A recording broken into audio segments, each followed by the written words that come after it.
So hello guys, कैसे हो आप सभी लोग। बोर्ड के रिगार्डिंग फिर से आज हम कुछ इंग्लिश के क्वेश्चन लाए हैं। मैंने आपको कल की वीडियो में भी कहा था आई होप का जैसा स्टी हो, बट मैंने कहा चलो आज थोड़ी इंग्लिश के ही कुछ इंपॉर्टेंट क्वेश्चंस देखते हैं जो हमने पोएम वगैरह करी है, वही सब कुछ क्वेश्चंस देखते हैं। सो सबसे पहला हमारा सेक्शन ए को हम यहाँ पे वो करते हैं, लिटरेचर है, सबको पता है। सो सबसे पहले हमें पोएम दे दी है, read the extract carefully and answer the question given below.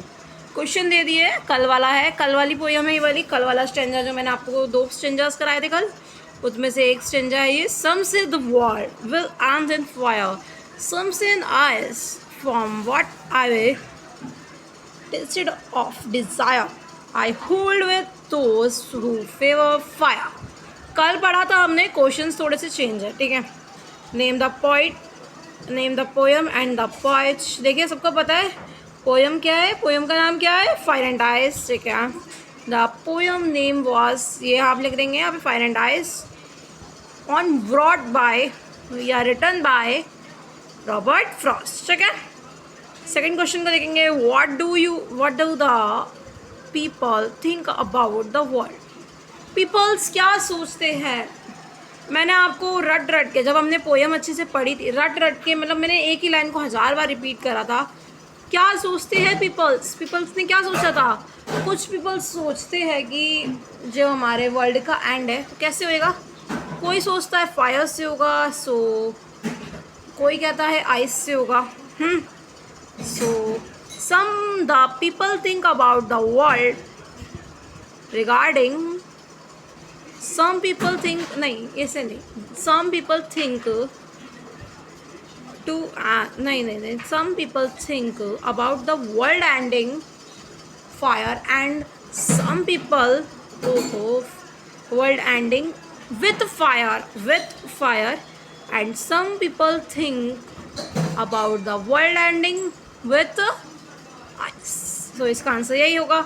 what is the fire symbolic of। ये वाला क्वेश्चन कल भी था, फायर क्या सिंबॉलिक करता है, मतलब क्या हमें दर्शा रहा है इस चैप्टर में। सो फायर सिंबॉलिक टू, क्या कर रहा था वो, डिज़ायर।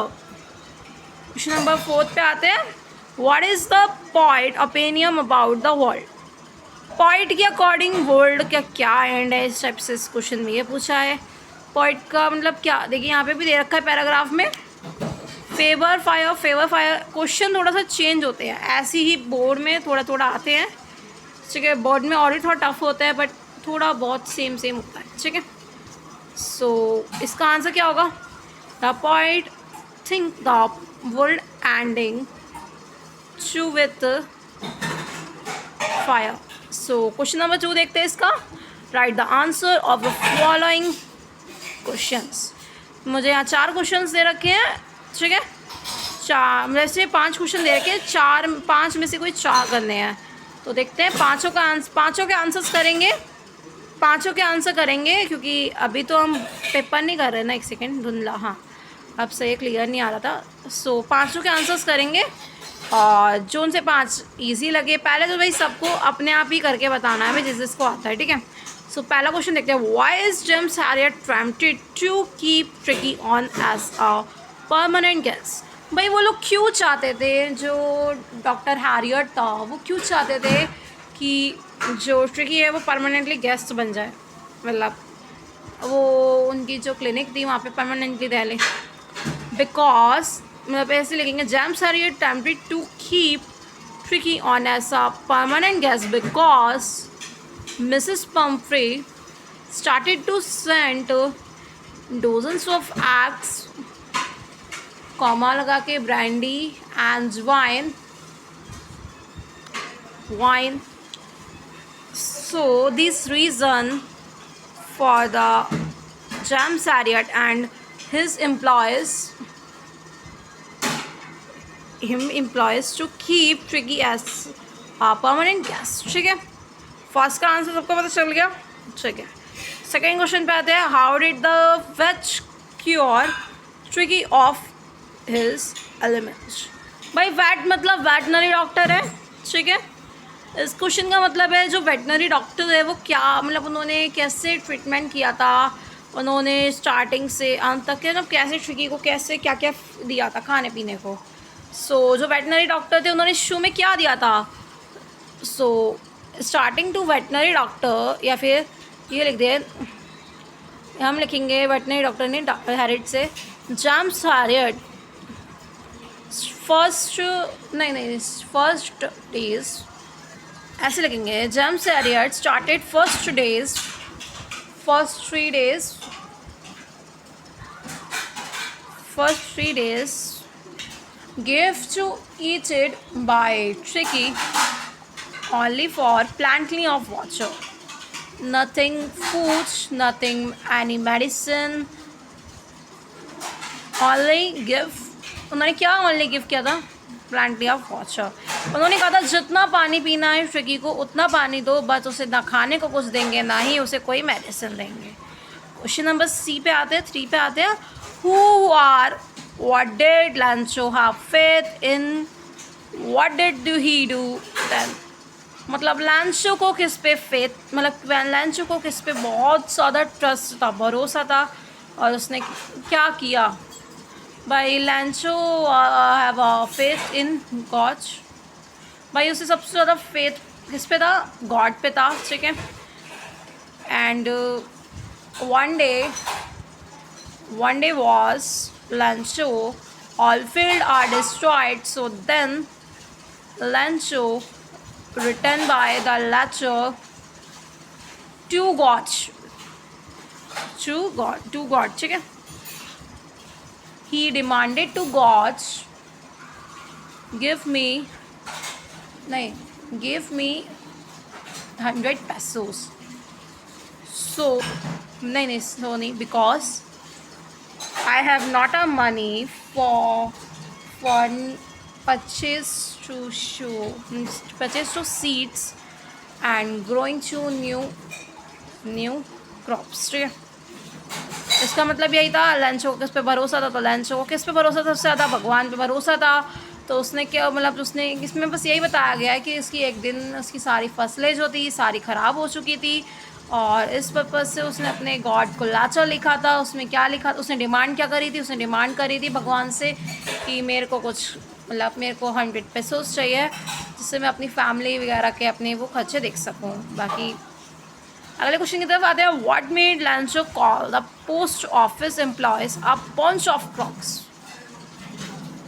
ईजी है भाई। इसमें क्या होता है, क्वेश्चन में मैंने सबसे पहले सबको यही बताया, लैंचो के बारे में ये वाला चैप्टर आई थिंक हमारा हुआ नहीं है लैंचो का। हाँ लैंचो वाला रह गया था हमारा चैप्टर, बट कोई नहीं, ये चैप्टर बाद में करेंगे। अभी मतलब आने वाली कुछ वीडियोस में हम करेंगे, ठीक है। नेक्स्ट वीक से हम लैंचो वाला चैप्टर भी कर लेंगे। लैंचो वाला जो वाला चैप्टर रह चुका है, मेरे को याद नहीं था, मैंने नहीं कराया। नेक्स्ट वीडियो में हम करेंगे, नेक्स्ट तो नहीं, हाँ नेक्स्ट वीक करेंगे। नेक्स्ट वीक हम पक्का से ये वाला चैप्टर करेंगे। सो इस क्वेश्चन का आंसर अभी देख लेते हैं। What made Lencho call the post office employees a bunch of crooks. So भाई वही वाला आंसर है जो उसमें बताया था, क्या कहते हैं, उसने कैसे कलेक्ट करे थे। So the post office employee seen to Lancho's letter from God. He wants to postmaster, and then postmaster was postmaster was very kind person. He actually helped for Lancho, ठीक है। मतलब ये हेल्प करना चाहते थे Lencho की।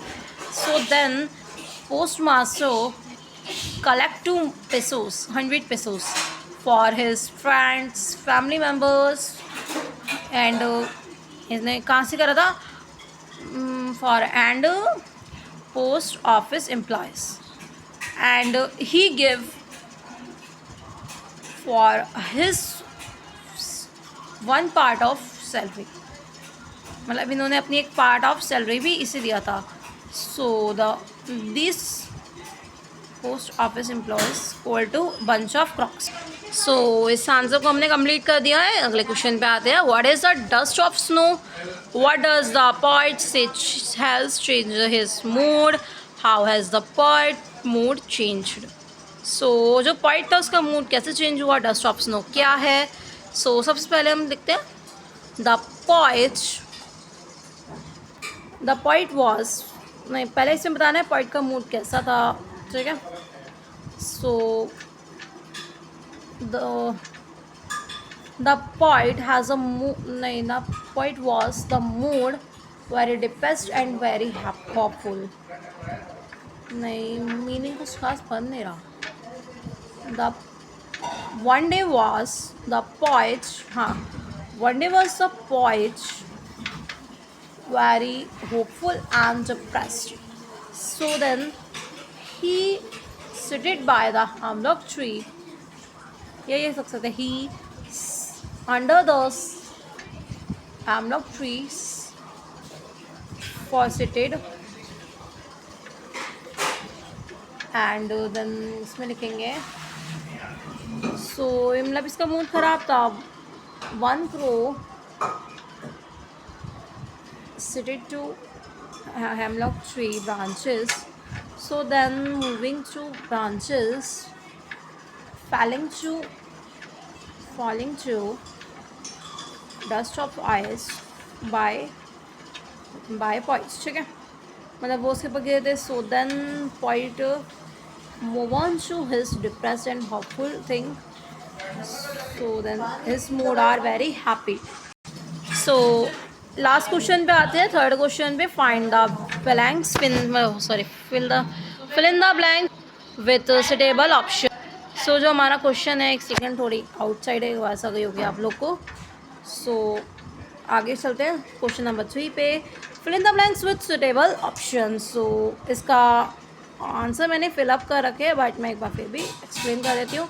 She does to go to school no matter may be, तो she has option चाह दे रखे, हैव, हैज़, शुड, मस्ट, तो she has to go school no matter may be, ठीक है। The prime minister together with his wife does the press coordinately, ये देखिए लिखा कोऑर्डिनेशनली। सो 4 ऑप्शन है, greets, greet, greeting, have, greeted. So इसका answer क्या है, वर ग्रेटेड, ठीक है।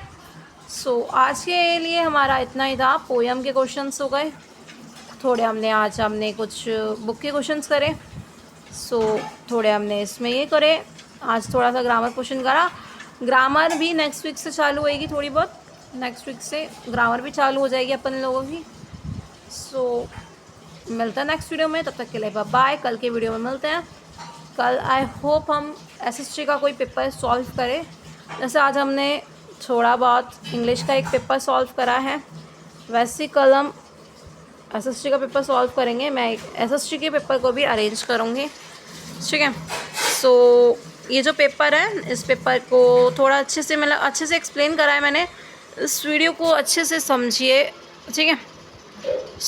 मिलते हैं नेक्स्ट वीडियो में, तब तक के लिए bye bye, see you soon and अपना ध्यान रखिएगा गाइस।